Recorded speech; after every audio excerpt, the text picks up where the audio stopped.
Dia 6 de março de 2024, sejam todos muito bem-vindos, meus amigos, a mais um vídeo do canal Terra Brasilis News. Tudo bem com vocês? Espero que sim, até porque temos muitas notícias para divulgar. Claro, sempre lembrando que, obviamente, vocês já podem ter lido, ouvido essas notícias, porque são pessoas antenadas, obviamente, né? Mas nós podemos aqui tentar entender cada uma dessas notícias que eu tentarei passar a vocês.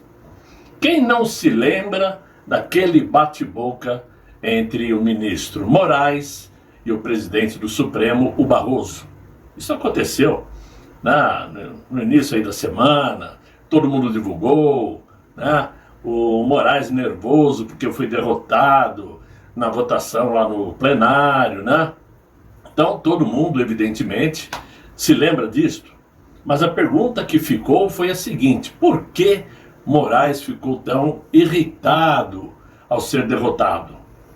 Muito bem, a discussão se deu por conta de uma decisão favorável de se manter o mandato de 7 parlamentares, maioria da direita, evidentemente, ou centro-direita. Entre eles, a deputada federal Silvia Wayampi, né, que é do PL do Amapá, marquem bem, Amapá. O que, evidentemente, contrariou o ministro Moraes. Mas aí a gente se perguntava, por que ele ficou irritado com isto? O que isto muda na sua vida, na sua trajetória?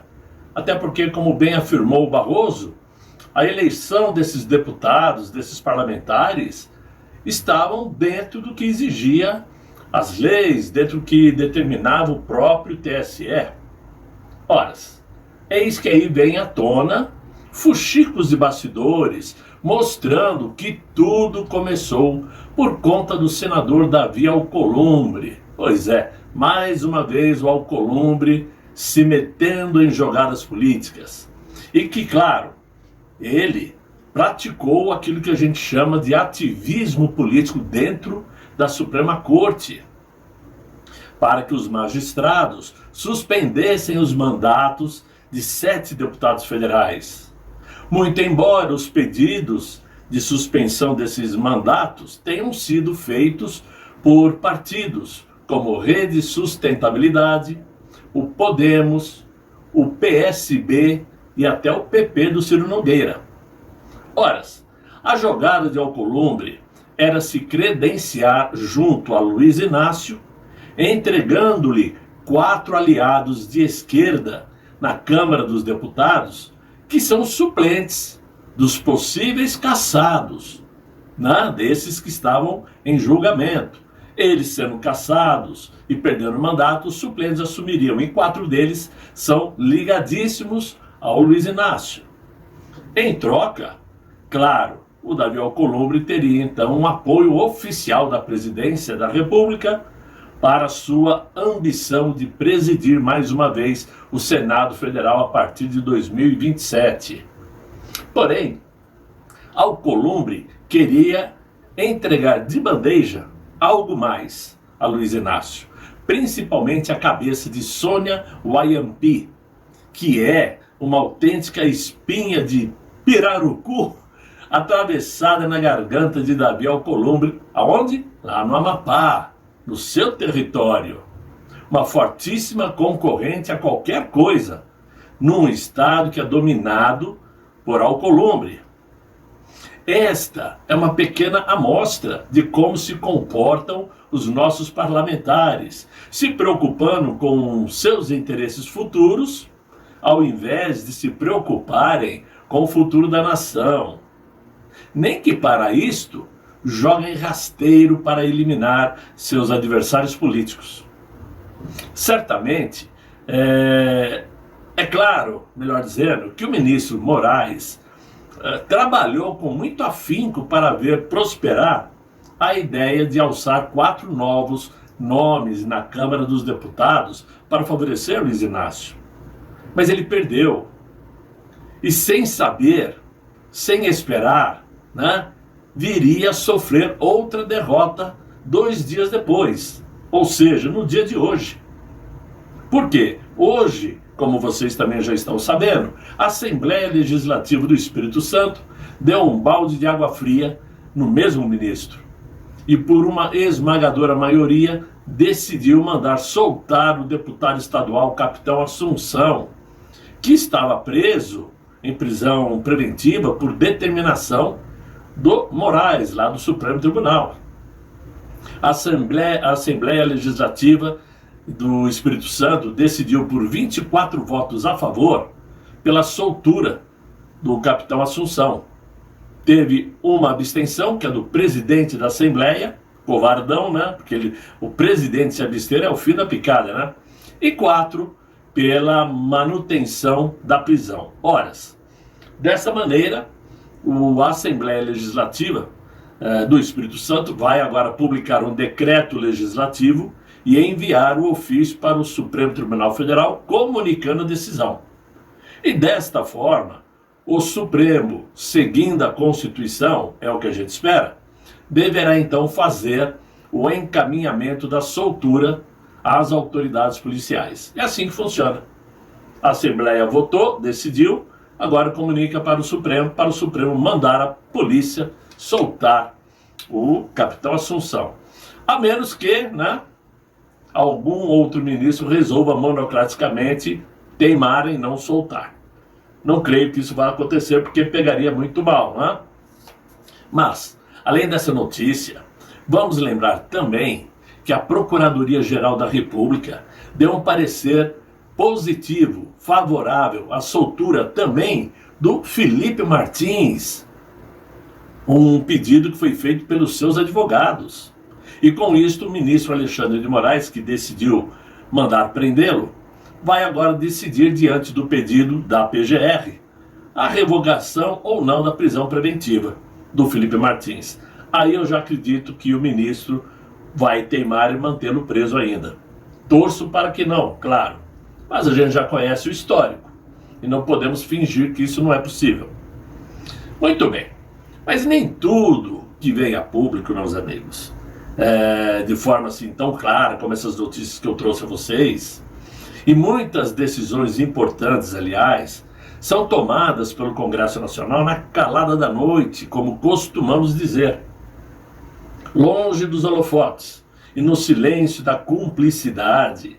O presidente do Senado, Rodrigo Pacheco, ele mesmo, quer uma tramitação rápida de uma proposta que praticamente cria um novo Código Civil brasileiro.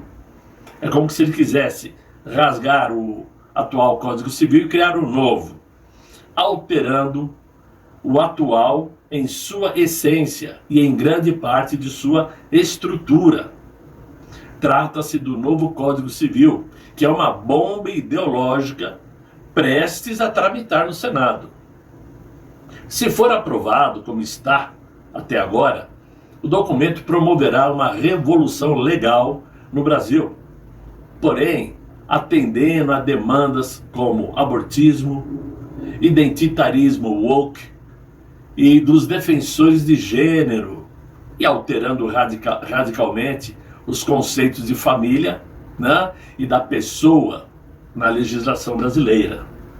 Só para esclarecer, para quem não sabe, o identitarismo woke significa um termo que foi adotado desde 2010 como uma gíria mais genérica, amplamente associada a políticas de identidades, causa socialmente liberal, feminismo, ativismo LGBT e questões culturais. Muito bem. Na semana passada, uma comissão de juristas formada pelo Senado criou aí o anteprojeto para mudar o Código Civil, que está aberto para receber emendas até a sexta-feira da semana que vem. Ou melhor dizer, não, até essa sexta-feira, dia 8. Após esse prazo, o documento começa a tramitar na casa. Algumas das mudanças mais graves que estão previstas incluem a definição de que um bebê em gestação, como potencialidade de vida humana pré-uterina ou uterina, que introduz no Código Civil a noção de que o bebê, antes de nascer, não teria vida humana, facilitando assim o aborto. Ou seja, essa é uma das mudanças que eles querem fazer no Código Civil. Enquanto estiver no útero, não é vida na concepção desse novo Código Civil. Só é vida quando nascer. O reconhecimento de uma autonomia progressiva que as crianças e adolescentes poderão ter, considerada sua vontade em todos os assuntos a eles relacionados, de acordo com a sua idade e maturidade. O que abriria caminho, por exemplo, para facilitar cirurgias de redesignação sexual, sem a necessidade de anuência dos pais, entre outras coisas. Haverá também a previsão de que um pai perderá na justiça a sua autoridade parental caso submeta o filho a qualquer violência psíquica. Porém, a lei ainda não especifica quais seriam essas atitudes classificáveis como violência psíquica. Ora, qualquer psicólogo ou psiquiatra poderia dizer que um simples puxão de orelha causou um trauma psiquiátrico e pronto, o pai perde o direito sobre a paternidade. É um exemplo que eu estou dando. Ora, a previsão, digamos assim, de que os animais de estimação podem compor o entorno sociofamiliar da pessoa e que da relação afetiva entre humanos e animais pode derivar legitimidade para tutela correspondente de interesses, bem como pretensão reparatória por danos experimentados por aqueles que desfrutam de sua companhia, o que elevaria o status jurídico da relação entre pessoas e animais, abriria espaço então para o reconhecimento legal daquilo que se tem chamado de família multiespécie.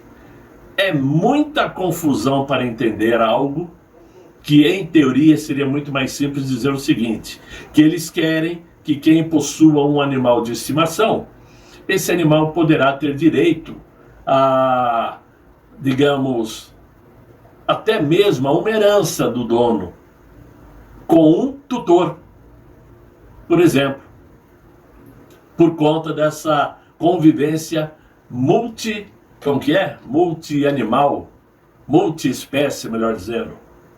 Ora, é uma coisa sem pé nem cabeça, me desculpe, a quem tem verdadeira adoração pelos seus bichinhos.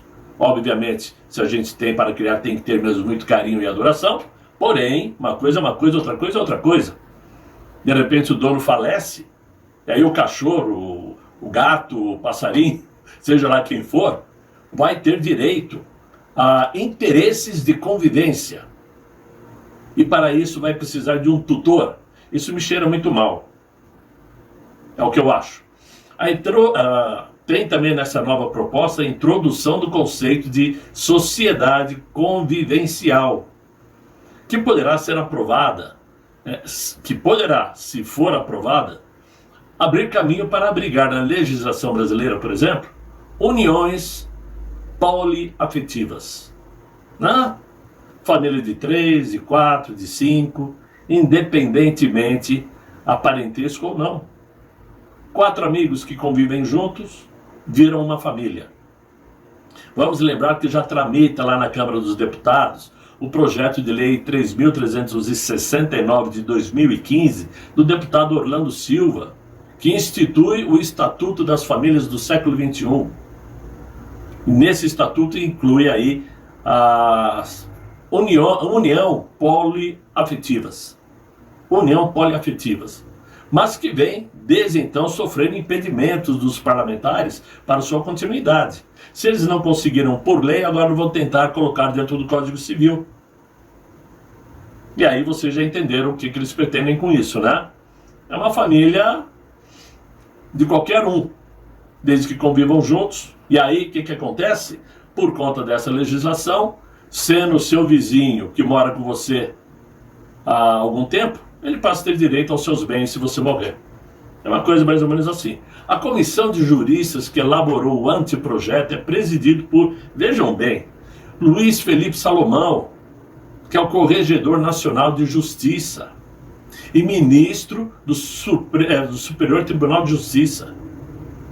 Ele é um dos que estão aferindo esse novo projeto, né? A relatoria do documento é de Rosa Maria de Andrade e Flávio Tartucci. A figura mais diretamente envolvida na elaboração desses documentos, que está prestes a tramitar no Senado Federal, tem chamado o projeto atual de revisão ou atualização do Código.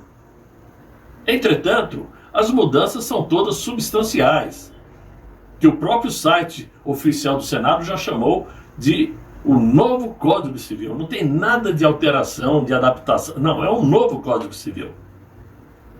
O que chama mais atenção é ver a discussão da proposta atual ser acelerada por figuras como Rodrigo Pacheco e o próprio Salomão, que não é o rei Salomão.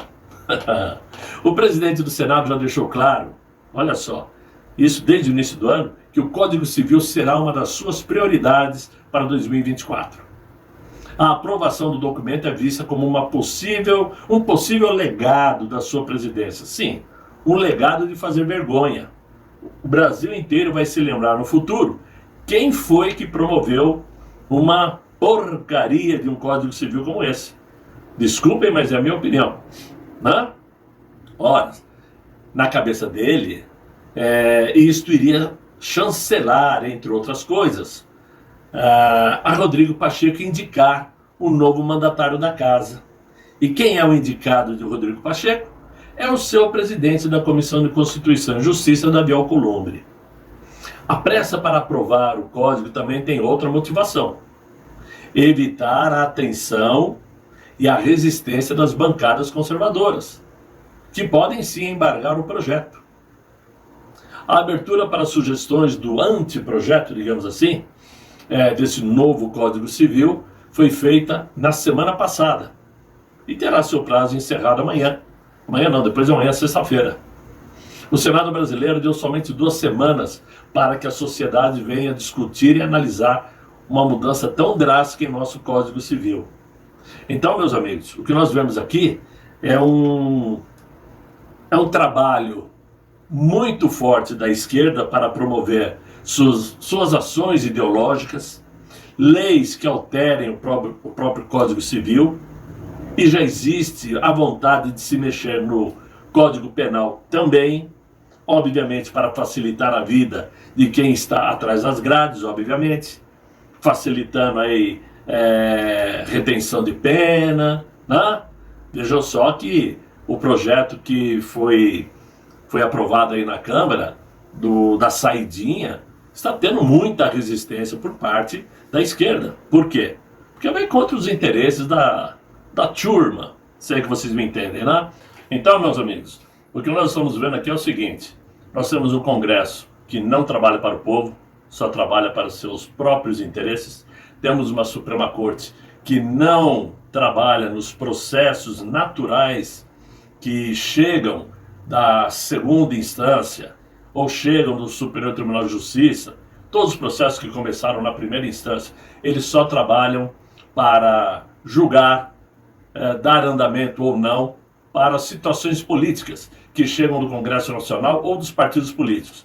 A prova disso é que vira e mexe tem um partido político indo diretamente no Supremo pedir para que os ministros façam isso ou façam aquilo. Isso não é o papel do Judiciário. O Judiciário é para seguir as leis, para julgar processos em andamento, e não para tomarem atitudes, tomarem decisões provindas de partidos políticos. Isso não é o certo, não é o correto, pelo menos não acontece em nenhum país democrático de verdade, né?